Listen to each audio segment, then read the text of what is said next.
If you've just joined us, our guest on this episode of Question Time is the Minister of Agriculture, Chief Audu Ogbeh. He would be unveiling his roadmap for the agricultural sector, particularly at the time when the president is planning to diversify the economic base of the nation. Join us again.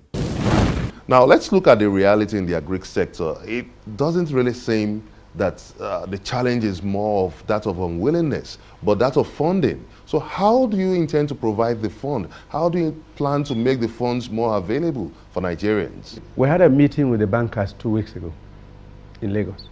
And the banks on their own have volunteered that this year they'll make 300 billion naira available as agri-credit at 9% naira available as agri-credit, banks in Nigeria, as agri-credit, especially to younger farmers and women. That's a good move. The CBN has intervening.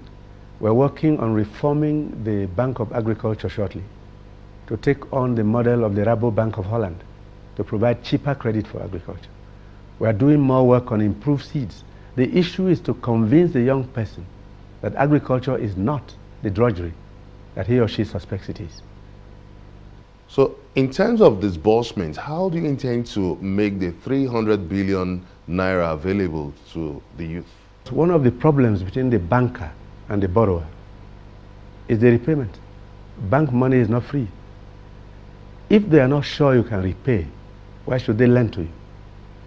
And if we are not sure they can repay, why should we encourage them to go into agri? The issues are the same. Find the basic capacity of the individual, give them the right kind of seed, create the environment, see if you can get them irrigation facilities, because one crop a year under rain-fed agriculture won't satisfy the needs of the banker or the farmer. At least 2 crops. And the thing is to screen. You will not be given cash. You'll be given materials. We plow your farm and it's debited against your account. We give you seeds and it's a debit. We help you with agrochemicals and it is against, it's on your account.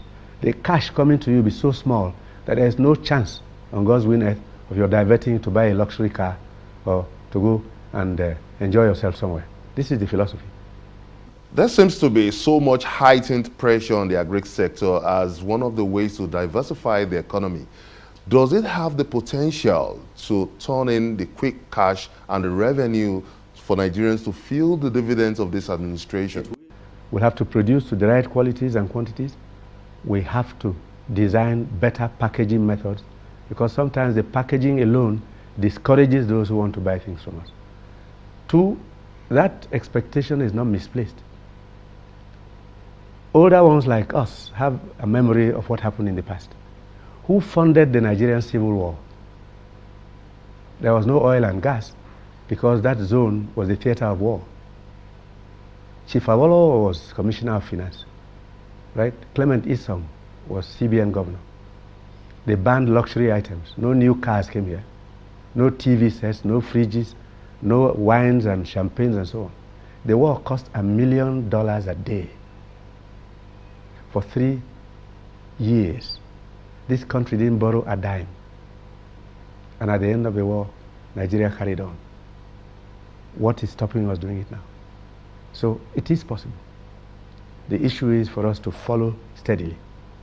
Policy somersaults will not happen, and people who know the subject and know what has to be done must be there to follow up. We will get there.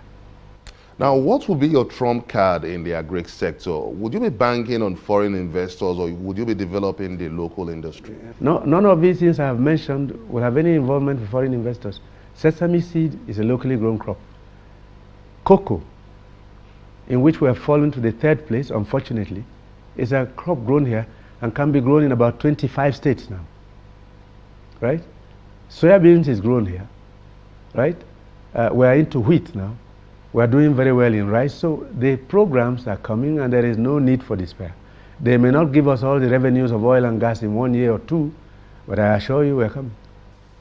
How do you intend to attract investment into the agricultural sector? On their own, they are rushing in. But our big interest is a proportionately higher number of Nigerians involved in agriculture, not dependence on foreign investors. Both groups can play together, because it's not the foreigner who will finally determine your destiny. It's you and I. And thank God we have the land. Now we have the soil history of Nigeria, which will help us determine where we stand and what we can grow. The rest of it is about guidance and support to the farmer and increased extension services.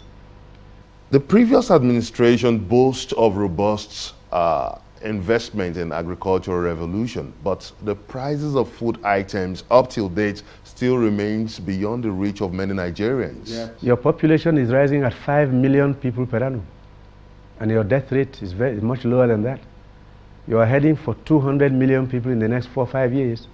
So the effort in agric, and this effort being essentially rain-fed today, can't satisfy your needs.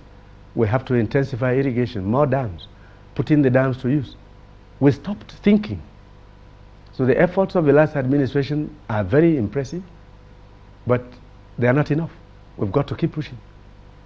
I am telling you that too many people abandoned the field for the bright lights of the city, and they're still moving. We have to move them back. So what difference would you be bringing to the table, apart from the previous agricultural revolution of the past administration?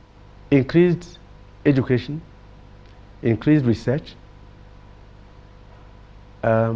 greater and more credit to the agri sector at lower interest rates, a strengthening of the value chain, increased mechanization, increased campaign and education among the young people. Those are the things that will bring the result. And finally, better seed qualities, because it is not fair for the Nigerian farmer to labor like his counterpart in every other part of the world only to get 1/10 of the yield. You are condemning him or her to slavery. There's no reason why we shouldn't do 10 tons of maize per hectare, eventually 10, 15, 20, when the farmer in Bangladesh or Zimbabwe or the United States is doing 10 times what we do here. There is a reason. If we solve that problem, food production will increase amazingly. You can also be part of this conversation by sending us your comments on our various social media platforms showing on your screen. Coming up on Question Time, with 195 countries signing the Global Climate Deal Agreement, what impact does this have on Nigeria's agri sector? Join us again.